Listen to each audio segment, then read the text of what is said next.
Buenos días, estimados estudiantes de nuestro curso de Introducción a la Economía. En esta presentación vamos a continuar con el punto del objeto de estudio de la economía. Hemos visto anteriormente que a lo largo del tiempo han existido diversos planteamientos en torno al objeto de estudio de la economía. Veíamos pues el trinomio de Marshall, el trinomio de Robbins y otros esquemas que desde que nació la economía han venido pues planteando la pobreza, el desarrollo como objeto de estudio de la economía. Ahora nos vamos a centrar este día en el término desarrollo. Decíamos que en los años 60 la preocupación, pues los ejes del desarrollo, tal como nos plantea Kuznets, ha sido el crecimiento, pero también el desarrollo. En un primer momento se hablaba del desarrollo económico, después ya en los años 70 se hablaba del desarrollo económico y social, y posteriormente, ya hace unos 30 años, Naciones Unidas empezó a establecer un ranking mundial de países según el avance en materia del desarrollo económico y social, que después pues se transformó a partir de esta concepción de desarrollo económico, no solo económico, sino también social. Pues a partir de los años 90 pues se viene manejando el concepto del desarrollo humano, que va más allá del desarrollo económico. Precisamente en el último informe del desarrollo humano de Naciones Unidas, pues ahora titulado de la siguiente manera, se llama hoy Más allá de los promedios, más allá de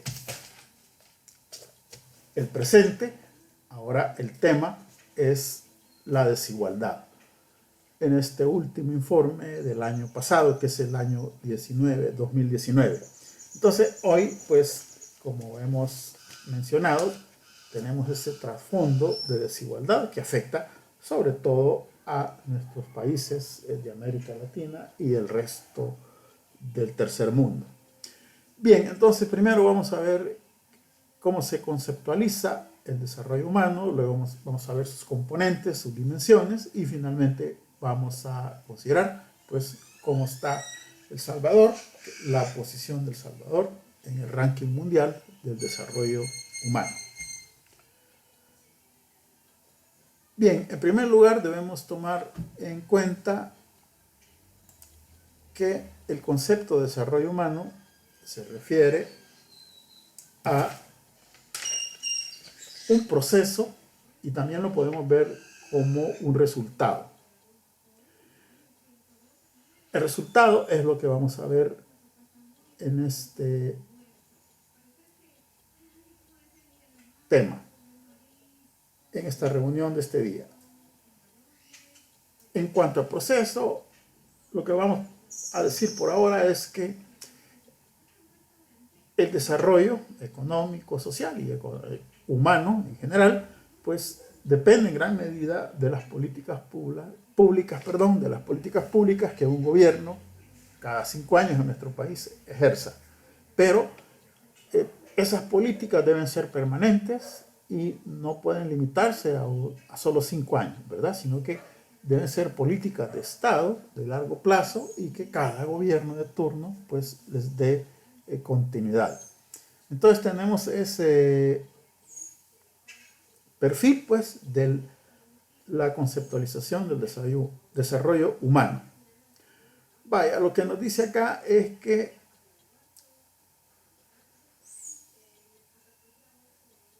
el crecimiento económico, pues por lo tanto, es importante, tal como lo veíamos, ¿verdad? Todo país tiene que crecer, pues tiene que buscar la manera de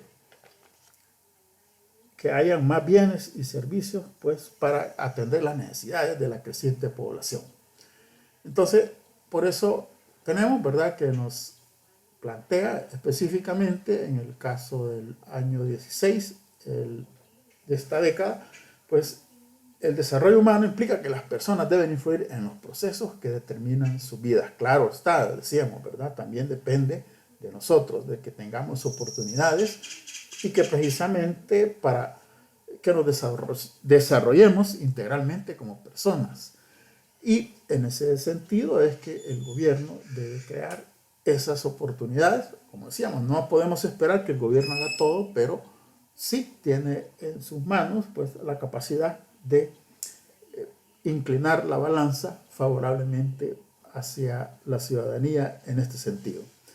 Entonces, por eso ahí se nos plantea que el crecimiento económico es un medio importante, pero no es el fin último, porque se creía hasta hace poco tiempo lo que llaman el efecto rebalse, que si simplemente la economía crece, crece y más, está produciendo más y más, eso de suyo, pues iba a rebalsar en bienestar para todos y no es así, ¿verdad? Claro está, si hay más crecimiento y todo, pues alguna mejora habrá para el resto de la sociedad, pero esto necesariamente tiene que ser acompañado de acciones en otras esferas de la sociedad. Esto se va a ver mejor si consideramos pues las dimensiones o las componentes del desarrollo humano. Entonces, como lo tenemos ahí, la primera dimensión, y es la que ha estado presente siempre, es la dimensión económica, y que decíamos, ¿verdad? Por eso se privilegiaba durante mucho tiempo, se identificaba incluso el desarrollo económico con el crecimiento económico. Pero esta condición es ciertamente necesaria, pero no suficiente para que haya desarrollo humano. Porque el desarrollo humano va más allá del crecimiento económico. Ahora, ¿cómo se define el componente económico del desarrollo humano? Pues ahí tenemos pues que se refiere a la capacidad, como ven, todo está planteado en términos de capacidad, la capacidad de llevar una vida decente, de tener un nivel de vida decente, ¿verdad? Debemos tener esa capacidad, y como decíamos, y todo eso tiene que ver además con educación y salud, como lo tenemos ahí abajo. Pues bien, la parte económica del desarrollo humano se define a partir del ingreso nacional bruto por habitante, que como ven, para el año 17, según el último informe de Naciones Unidas del Desarrollo Humano, como decía, el informe del año anterior, 2019, arroja un monto de $6.868 anuales por habitante. Como ven, este es un simple promedio. Esos 6.888 lo que nos dicen es cuánto recibiríamos cada uno o cuántos dólares recibimos los salvadoreños pues durante el año 2017 si todos recibiésemos igual cantidad. Es decir, este es un simple promedio y nos da cuenta de ese tema de la desigualdad que precisamente hablamos el día de ayer y que es, como lo dije anteriormente, el tema central, la preocupación central del último informe del año 19 de la ONU. Entonces tenemos pues ahí, pero ese es un rasero grueso, ¿verdad? Como decíamos, para comparar con otros países, como vamos a ver, ¿verdad? Es una simple promedio aritmético que echa en el costal a todos y no es así, ¿verdad? Al ver la desigualdad que hay. Pero esa es la norma que se usa para comparar el nivel económico del desarrollo humano entre países. Ahora, como decíamos, pues el desarrollo no solo empieza, pues, ¿verdad?, con la parte económica, claro está, pero también, pues, hay otros componentes y precisamente tenemos la salud y la educación. Bien, siguiendo el orden de la exposición, ahí tenemos el componente educativo que se refiere a la capacidad de adquirir conocimientos en general, ¿verdad? Todo esto tiene que ver con los años esperados de escolaridad y el promedio de años de escolaridad. Es decir que, recordemos, ¿verdad?, que tenemos acá dos niveles: nivel primario, 6 años, el nivel de secundaria, pues antes eran 6 años, hoy son 5, entonces ahí tendríamos un subtotal de 12 años, ¿verdad?, y un poco más, ¿verdad? Como ven, esto no incluye acá la educación superior universitaria, o lo incluye al menos parcialmente, porque antes pues el bachillerato era de 3 años, lo redujeron a 2 años y pues ahí está. Entonces, 12, un poco más de 12 años esperados, pero esto contrasta con el promedio de años de escolaridad de hecho, o con el promedio de años de escolaridad realizado, que son casi 7 años. Entonces quiere decir que, ¿verdad?, hay una brecha, pues, para que la población en general de nuestro país tenga un mayor nivel educativo, ¿verdad? Deberíamos, como ven, al menos recibir todos los ciudadanos, ¿verdad?, en las edades respectivas, tener un número de años esperados de escolaridad de 12. Sin embargo, pues como ven, apenas llevamos a 7 años en promedio, ¿verdad? Repito, estos son promedios. Bien, el otro ingrediente es salud, por supuesto, ¿verdad? Y ahí es donde estamos precisamente, todo el mundo está en este tema, ¿verdad?, actual.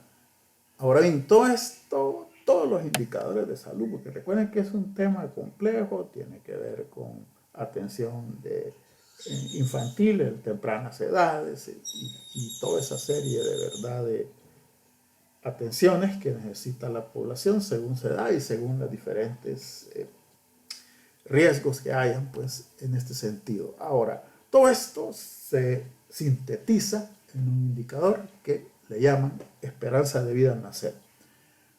Está reflejando para el país 73.8 años. ¿Qué quiere decir eso?